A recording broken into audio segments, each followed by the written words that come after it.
Muy buenos días, apreciados hermanos. Es un placer para este servidor saludarles con un fraternal cariño y un caluroso abrazo. Feliz sábado. Pues bien, nos complace que hoy estamos iniciando el estudio de un nuevo trimestre con el libro de Efeso, o mejor dicho, la carta de Pablo a los Efesios, conocida como una de las cartas paulinas. Pues muy bien, desde ya siéntanse bienvenidos al Rincón del Repaso de la Lección y con este servidor, su amigo de siempre y hermano en Cristo Jesús, Neilio Gutiérrez. Bienvenidos, feliz sábado. Oremos. Padre Santo, gracias te damos por tus bondades, por tus misericordias, por un sábado más y un día más que nos das. Gracias por la salud, por la vida. Bendice este estudio, este repaso de lección y permite que tus santos ángeles, tu compañía, tu Santo Espíritu nos puedan conducir en este estudio. Que tu gracia y su amor sea con cada uno de nosotros, con toda esta iglesia de Hialeah Spring y también con todos nuestros hermanos y amigos que se dan cita en esta hora para acompañarnos en las redes sociales. Gracias, Señor, por tus bondades. Bendícenos y quédate con nosotros. Ocupa tu lugar y guía la lección. En el nombre de Cristo Jesús. Amén. Gracias, queridos hermanos, por acompañarnos nuevamente. Pues bien, estamos internándonos en este estudio el apóstol Pablo en la iglesia de Éfeso. Y para eso, pues vamos a abrir la lección número 1 para este día que estamos repasando, el 1 de julio, la lección número 1 del tercer trimestre del 2023. Muy bien, queremos decirle que Pablo pues fue un hombre muy aguerrido, un hombre dedicado 100% al Evangelio en Cristo Jesús. Y una de las cosas que hizo fuerte fue el Evangelio de los Gentiles. Y allí, después de haber pasado mucho tiempo en Asia y en toda la parte de Grecia y Atenas, estuvo, pues, después de Corintio, estuvo también en Éfeso. Y entonces es lo que vamos a estudiar ahora acerca de Pablo y su intervención en el pueblo de los Efesios. Muy bien, para esto quiero compartir con ustedes el texto tema que lo encontramos en el libro de Efesios capítulo 1, versículos 9 y 10, que dice así, queridos hermanos. Y nos dio a conocer el misterio de su voluntad, según su beneplácito, que se había propuesto en Cristo para que llegado el tiempo, reuniera en él bajo una sola cabeza todo lo que está en el cielo y lo que está en la tierra. Bendito sea Jehová. Pues bien, vemos que Pablo, enamorado de Jesús, en todo momento, ¿verdad?, nos mostraba a Jesús. Éfeso fue una población, ¿verdad?, donde Pablo dedicó mucho tiempo a evangelizar. Y ahí no solamente estuvo evangelizando a los griegos, sino que también habían judíos. Tuvo muchos debates, muchas luchas allí, y a través de todas estas luchas y dedicación, pues pudo llevar adelante un gran evangelio y pudo salir airoso para honra y gloria de Dios. Con el corazón roto, Pablo se despidió de ellos una vez había compartido, advirtiéndole una futura apostasía en sus filas. Algún tiempo después sintió la necesidad de instruirlos y animarlos a través de una carta que es la epístola a los Efesios, perdón, que es la que estamos en esta hora, ¿verdad?, evaluando. Pues bien, ahí encontramos 3 tópicos importantes en la lección de esta semana. Y es que el autor, Pablo, evangeliza a Éfeso y las reacciones del mensaje allí en ese sitio.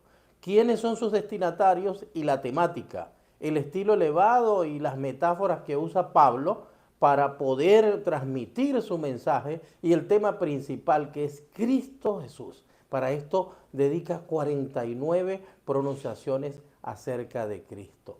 Maravilloso, ¿verdad? Ahora, el autor Pablo evangeliza a Éfeso. Ahí en Hechos capítulo 18, versículo 19, dice lo siguiente. Y llegó a Éfeso y los dejó allí mas él entrando en la sinagoga disputaba con judíos. Allí, ¿verdad? En Éfeso empezó un gran ministerio. En los tiempos de Pablo, Éfeso era una ciudad próspera, era la capital de la provincia romana de Asia Menor. El templo de Artemisa, o llamada también la diosa Diana por los romanos, era una de las 7 maravillas del mundo antiguo. ¿Qué les parece? Era grande para los griegos y estos eran muy celosos con ella. Pues al final de su segundo viaje misionero, Pablo hizo una breve campaña de evangelización, pero fue durante su tercer viaje cuando realmente consolidó su obra en esta ciudad. Ahora, aquí alcanzó muchos logros, mis queridos hermanos. Fue maravillosa su participación allí. En el año 52 de Cristo, Pablo evangeliza a Éfeso. Allí empieza en esa primera entrada, ¿verdad? Que fue antes de su tercer viaje, ya finalizando su segundo viaje en el año 52 de Cristo, ahí comienza, ¿verdad?, su evangelización. Ahora, en el año 52 y 53, podemos ver en Hechos capítulo 18 al 24 al 26, conoce a Aquila y a Priscila, su esposa, y allí les predica a ellos se convierten, ¿verdad? Y después ellos, es impresionante, cuando Apolo llega, un gran versado y un hombre majestuoso en el dominio de las Escrituras, predicando acerca de Dios y de su Cristo, él pues no conocía acerca lo del bautismo en el Espíritu. Y entonces estos dos discípulos, Aquila y Priscila, que eran una pareja que había doctrinado Pablo, ahora ellos le enseñan acerca del bautismo del Espíritu Santo a Apolos. Pues Apolo parte de allí, ¿verdad?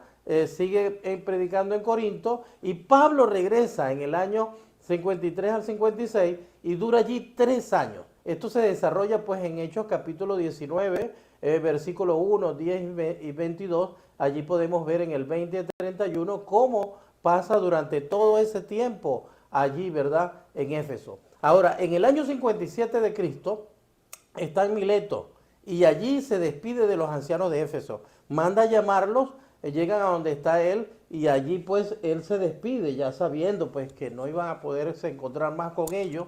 Pablo ya le había dicho al Espíritu Santo que había de marcharse, entonces él manda a estos ancianos a que vengan a donde está él y allí en el año 57, ¿verdad?, se despide de ellos. Pues bien, en el año 62, cerca de 5 años aproximadamente después, en Roma, escribe la carta a los Efesios. Y vemos que todo su trabajo misionero allí va a traer algunas reacciones. Y estas reacciones en los mensajes podemos encontrar que en Hechos 19, asimismo, muchos de los que habían practicado la magia trajeron los libros y los quemaron delante de todos y hecha la cuenta de su precio, hallaron que eran 50,000 piezas de plata. ¿Qué les parece, hermano? 50,000 piezas de plata, que sería más o menos algo así como 4 millones de euros. Sí, los cristianos en Éfeso quemaron voluntariamente libros de magia por un valor de 4 millones de euros aproximadamente, que les motivó a hacerlo, pues. Resulta que estas eran personas que estaban muy entregadas a la hechicería, a la brujería. Éfeso era una ciudad muy, muy llena de idolatría y era un centro de comercio tremendo porque allí, siendo un puerto, pues se reunían personalidades de todas ciudades y venían allí a hacer comercio. Era una ciudad donde se movía mucho el dinero. Éfeso, en aquel tiempo, esa Éfeso antigua sería como la Turquía de hoy. Vemos que los turcos son muy comerciantes, son muy, muy buenos en los manejos de los negocios. Pues de allí vienen los turcos de esa ciudad de Éfeso. Ahora, muy bien, comprendieron que Jesús es más poderoso que Satanás. Y una vez que comprendieron esto, pues ellos le dieron importancia a esto para servir a Jesús y reconocieron que debían romper todo esto, porque estas eran ataduras con el poder de Satanás. Ahora, no todos reaccionaron así. Había un personaje allí llamado Demetrio, que era constructor de templecillos de Diana, o estatuillas para Diana, y vio amenazada su economía. O sea, su egoísmo fue más fuerte que el mensaje que se estaba recibiendo. Y así sucede hoy también, pues. Hay muchas personas que de verdad les parece que esto está bien, que es un mensaje que es bueno, que es venido del cielo, pero anteponen los intereses económicos, anteponen los intereses afectivos y muchos otros intereses por encima de las cosas de Dios, y por eso no logran aterrizar para comprender y abrazar lo que es el Evangelio. Pues razonó que si todos aceptaban a Cristo, su negocio se desvanecería. No confió en Dios, sino que confió en el dinero, confió en lo tangible, lo que se ve. Pero bienaventurados aquellos que confían en las cosas que no se ven, sino las que se espera, ¿verdad? Y a causa de este tumulto, pues Demetrio provocó un tumulto grande que Pablo tuvo que abandonar la ciudad. Eso lo vemos ahí en Hechos 19, del 19 al 41. Qué triste que esto suceda, ¿verdad? Pues bien, de todo hay en la viña del Señor.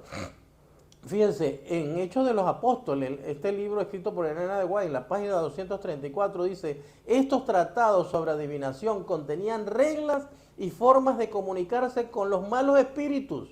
Eran los reglamentos del culto de Satanás, instrucciones para solicitar su ayuda y obtener de él información. Reteniendo estos libros, los discípulos se hubiesen expuesto a la tentación. Vendiéndolos, hubieran colocado la tentación en el camino de otros. Habían renunciado al reino de las tinieblas y para destruir su poder no vacilaron ante ningún sacrificio. Así, la verdad triunfó sobre los prejuicios de los hombres y también sobre su amor al dinero. Qué maravilloso, qué hombres tan valientes que pudieron hacer este cometido. Maravilloso, esplendoroso. Ahora, ¿qué decir de los destinatarios?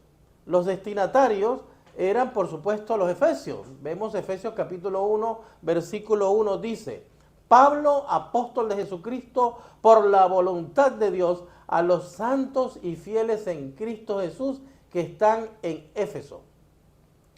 Pablo escribió una carta, o sea, una de sus epístolas.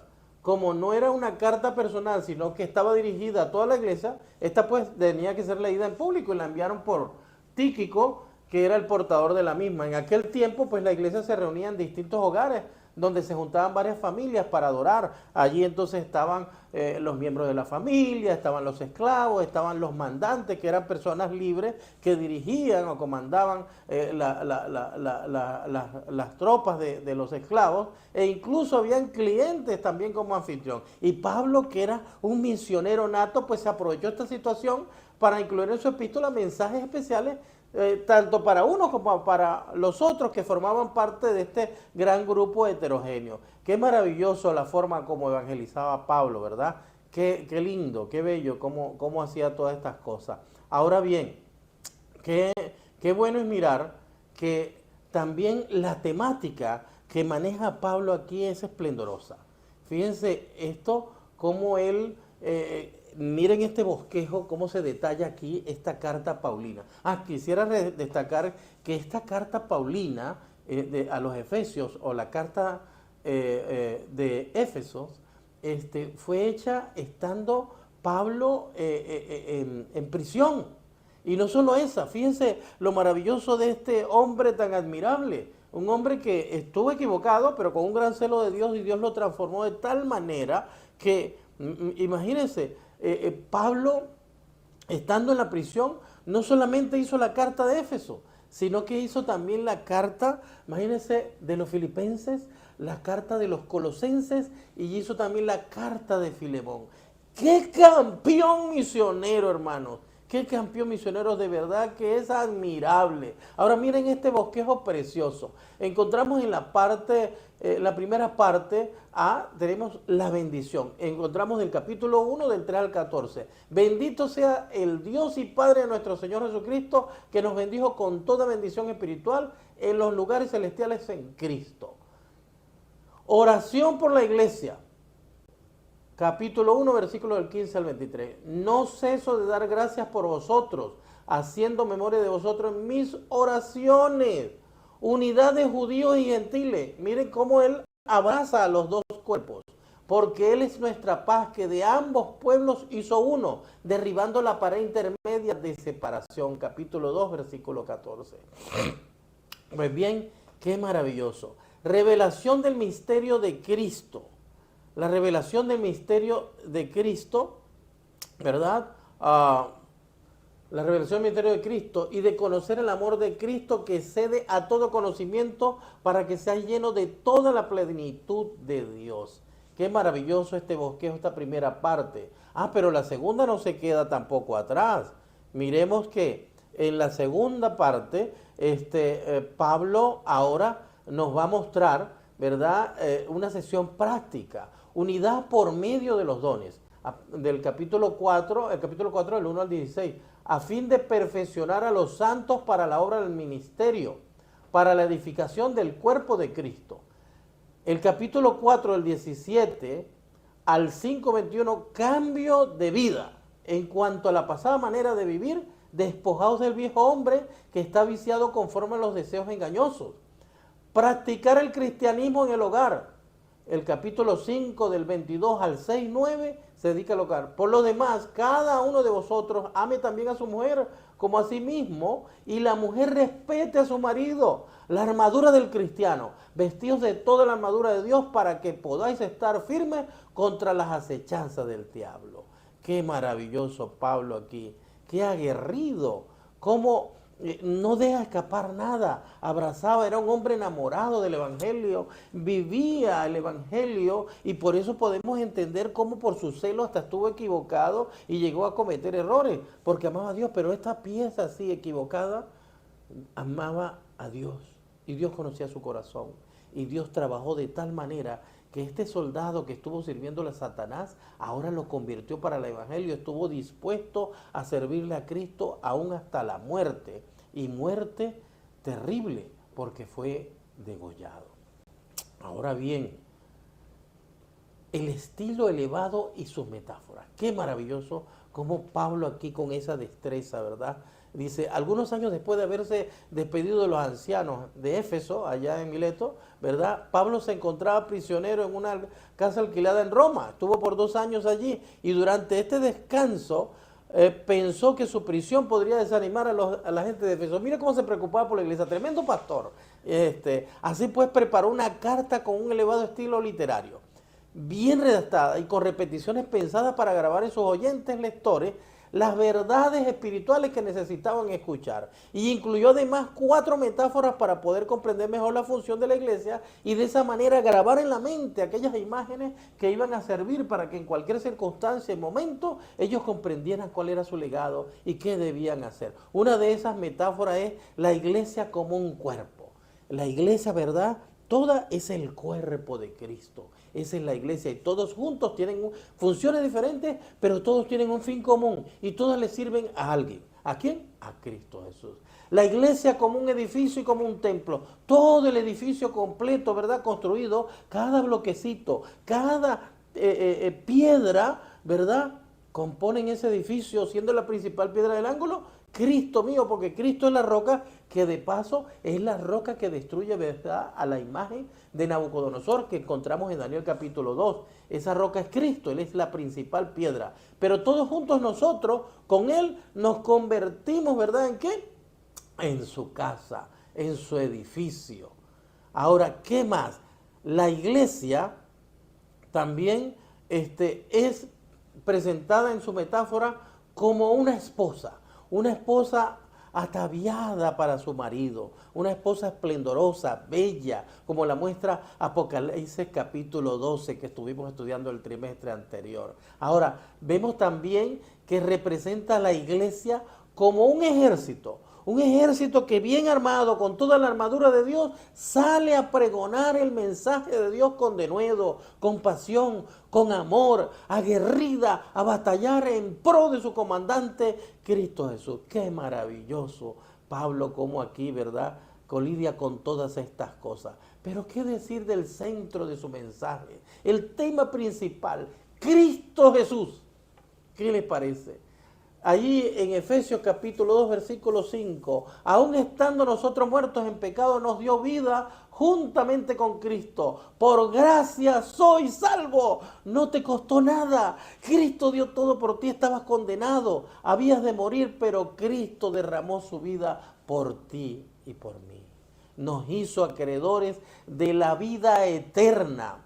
Derramó su sangre, no en vano en la cruz del Calvario, el Inmaculado sin mancha y sin tacha, así como anunció durante 4000 años aquellos becerros y machos cabríos y todas aquellas ovejas, ¿verdad? Y aquellos carneros que sacrificaron durante 4000 años, no era más que un evangelio eterno, una representación simbólica del verdadero Cordero que quita el pecado del mundo. Este Cordero venía, ¿qué?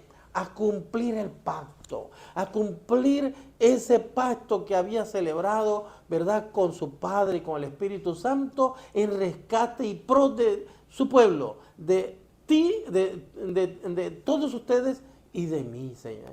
Qué maravilloso, ¿verdad? Pablo enamorado de esto. Ahora dice en el capítulo 2, versículo 5, Cristo nos salva. En el versículo 10 dice, nos hace a su semejanza para hacer el bien. En el versículo 11 al 14 del capítulo 2, une a los judíos y a los gentiles como uno solo. Qué maravilloso. No divorcia a ninguno, sino que los dos unidos en Cristo, ahora somos un solo cuerpo para honra y gloria de Dios. En el capítulo 3, versículo 17, dice que Él habita en nuestros corazones, es decir, en nuestra mente. Lo que pasa es que anteriormente se creía que uno sentía por el corazón, porque siente los impulsos, pero son sensaciones. El corazón es un músculo, por donde se piensa y se siente realmente. El centro de nuestras emociones es la cabeza. Entonces Dios habita en nuestra mente y nuestro corazón por la palabra. Por eso dice Apocalipsis 1:7, bienaventurados los que oyen y los que leen la palabra de nuestra profecía. Y dice en Hebreos capítulos 8 al 10 que el pacto de Dios con su pueblo en los últimos días, como dice también en el libro de Ezequiel capítulo 36, ese pacto es que en los últimos días Dios pondrá su palabra en nuestra mente y nuestro corazón. Pero lo va a poner de una manera práctica, contemplando la vida maravillosa de Cristo Jesús, esa justificación por la fe, esa justicia que Cristo me da a mí de manera gratuita, que tiene que romper mi corazón de piedra y convertírmelo en un corazón de carne para abrazar así como Pablo, con pasión, con denuedo y con todas mis fuerzas y con todo mi alma este evangelio para llevar las buenas nuevas de salvación, la luz a todos los rincones habidos y por haber. Qué maravilloso, ¿verdad? Ahora en el capítulo 4, versículos del 7 al 8, Pablo nos denota los dones espirituales. Cómo el Espíritu Santo reparte dones, nos equipa como soldados a cada uno en diferentes frentes para que vayamos en pro de Cristo Jesús a anunciar las buenas nuevas de salvación en medio de las tinieblas, de las penumbras y la oscuridad, en medio de donde el mundo se ha vuelto demonios y que tiran todo por la borda y se olvidan de Dios. Hay un pueblo que en medio de la oscuridad va a alumbrar y Él manda esos dones para ayudar. Ahora vemos también en el libro de Efesios, al capítulo 4, versículo 15, nos ayuda a crecer. Cada día vamos progresando. Eso es ser bienaventurado, ¿verdad? Eso es poder salir adelante, crecer en el Evangelio. A medida que conocemos esta luz, nuestros corazones se rebosan de alegría, se rebosan de gozo. Nos sentimos portentosos para seguir adelante y luchar valientemente por la luz que debe penetrar en todos los rincones de este planeta. Ahora, vemos en el capítulo 5, versículo 2, cómo es nuestro ejemplo de amor. Jesús nos muestra el camino con ese amor desenfrenado, con ese amor que no tiene explicación, porque el Padre nos amó tanto que nos dio a su Hijo unigénito para que todo aquel que en Él cree no se pierda, mas tenga vida eterna. Él es nuestro ejemplo de amor. Dice el capítulo 6, versículos del 5 al 6, es el Señor a quien servimos.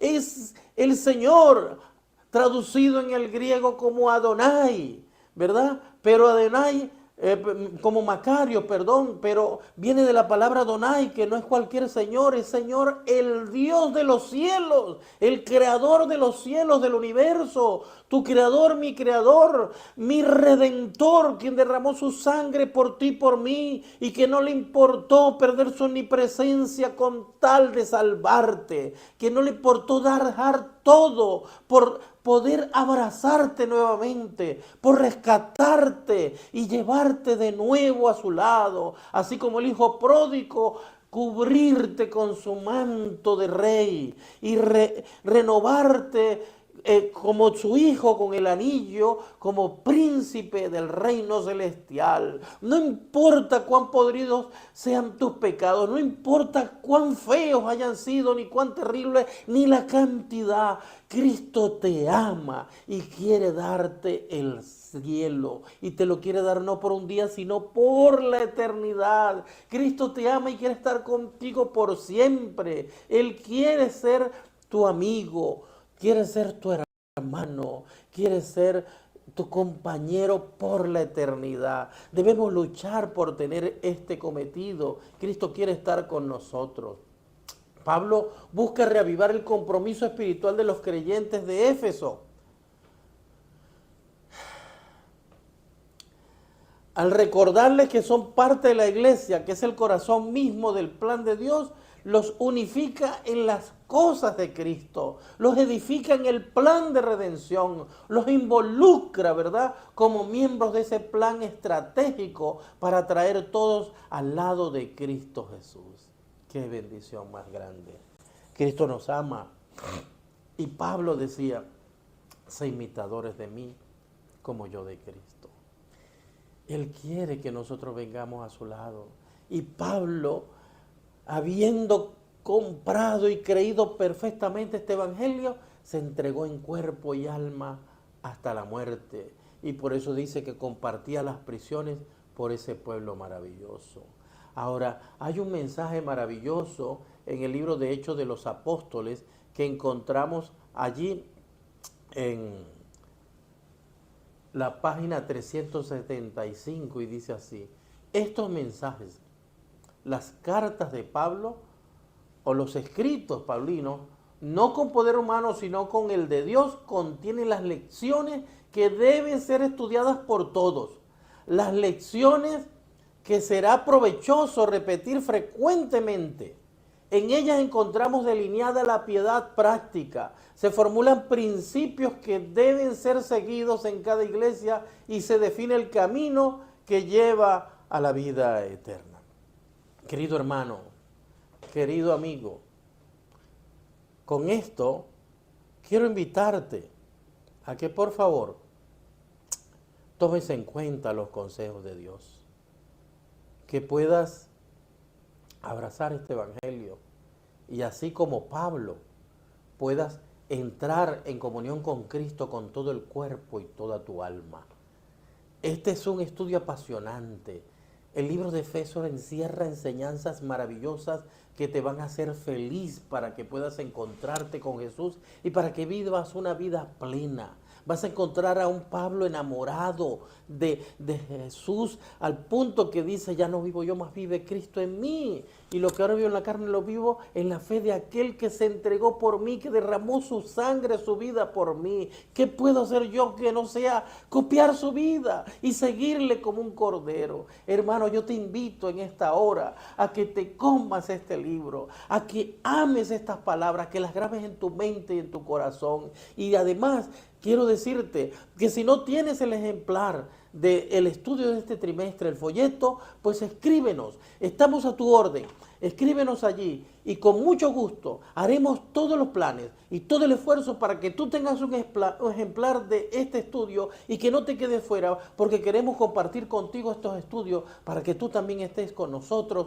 en la patria nueva, allí por la eternidad con Cristo Jesús. Hermano, allí donde estás, querido amigo, Iglesia Adventista de Hialeah Spring, hermanos todos que nos acompañan en las redes sociales, Gocémonos en Cristo. En esta hora voy a orar por ustedes para que Dios nos acompañe durante todo este trimestre y podamos ser felices con Jesús. Padre Santo, bendícenos, tómanos en tus manos, acompáñanos con tus santos ángeles, llénanos de tu Santo Espíritu y ayúdanos a seguir en comunión contigo. Señor, danos ese espíritu que tenía Pablo. Ayúdanos a seguirte con gozo, con alegría, con denuedo, con toda nuestra fuerza, con todo nuestro alma, y que todos los rincones y todos los sitios donde podamos estar, que puedan ser inundados de tu luz para que las tinieblas puedan desaparecer. Guárdanos en esta hora, síguenos bendiciendo en este sábado, quédate con cada uno de nosotros, Jayalía Spring, y también con todos nuestros hermanos que nos acompañan en las redes sociales.